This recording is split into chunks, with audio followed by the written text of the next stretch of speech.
Telugu Desam party పత్రికల్లో ఛానళ్లలో 2 రోజుల నుంచి ఒకే వార్త చక్కర్లు కొడుతూ ఉంది.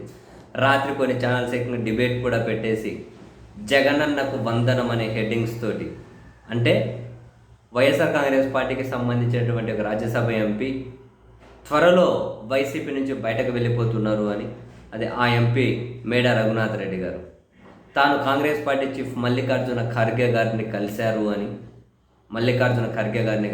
అని.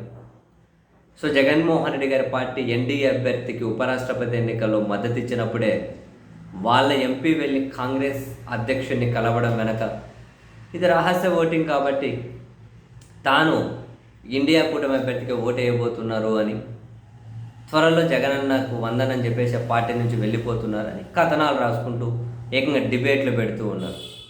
సో వాళ్ళ విధంగా ప్రచారం చేయడంలో డెఫినెట్లీ కంటెంట్ అయితే ఉంది. ఏమీ లేని దగ్గరే అగ్గిపుల్ల లేకుండానే మంట పెట్టగలిగే నేర్పు ఉన్నటువంటి స్క్రిప్ట్ రైటర్లు ఉన్న మీడియా, పత్రికలు, టీవీ ఛానల్ అవి. అటువంటి అప్పుడు జగన్ గారి పార్టీ ఎన్డీఏకి మద్దతు ప్రకటించినప్పుడే వాళ్ళ ఎంపీ వెళ్ళి విపక్ష నాయకుడిని, అంటే కాంగ్రెస్ అధ్యక్షుడిని కలవడం వెనక మరి ఏం సంకేతాలు లేకుండానే కలిశారా? క్యాజువల్ మీట్ అంటే కరెక్ట్గా ఇటువంటి సమయంలోనే క్యాజువల్గా మీట్ అవుతే కరెక్ట్గా ఇటువంటి సమయంలోనే కలిసి క్యాజువల్ మీటింగ్ అనడం ఏంటి? ఉపరాష్ట్రపతి ఇచ్చే అభ్యర్థిలో ఎవరికి మద్దతు అనే చర్చ జరగకముందైనా కలవాలి, అయిపోయిన తర్వాతైనా కలవాలి.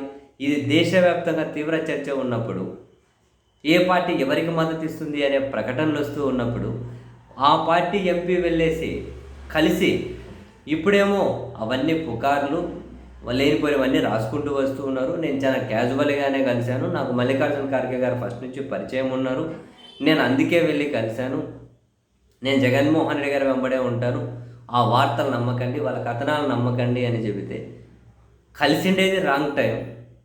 ఎంపీ గారు కలిసిండేది రాంగ్ టైంలో కలిసినప్పుడు వాళ్ళకి కావలసినట్లు రాజకీయంగా జగన్మోహన్ రెడ్డి గారికి ఏదైతే నష్టం కలిగిస్తుందో ఆ నష్టాన్ని కలిగించే వార్తలనే కదా వాళ్ళు క్యారీ చేయడం వాళ్ళ పని. సో మరి వాళ్ళు అదే ఆశయంతో వాళ్ళు ఉన్నప్పుడు వాళ్ళకు బ్రహ్మాండంగా మీరు ఒక ఆయుధాన్ని అందించే విధంగా రాంగ్ టైంలో కలిసి, నేను కలిసిన పర్పస్ వేరు అంటే ఎట్లా కుదురుతుంది? ఎట్లా కుదురుతుంది? మరి కలిసాల్సిన టైం అయితే అది కాదు కదా.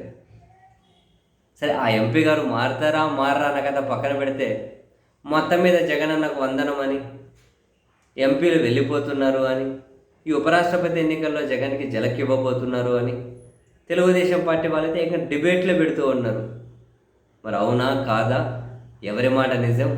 బహుశా ఉపరాష్ట్రపతి ఎన్నిక అయిపోయిన తర్వాత క్లారిటీ వస్తుందేమో.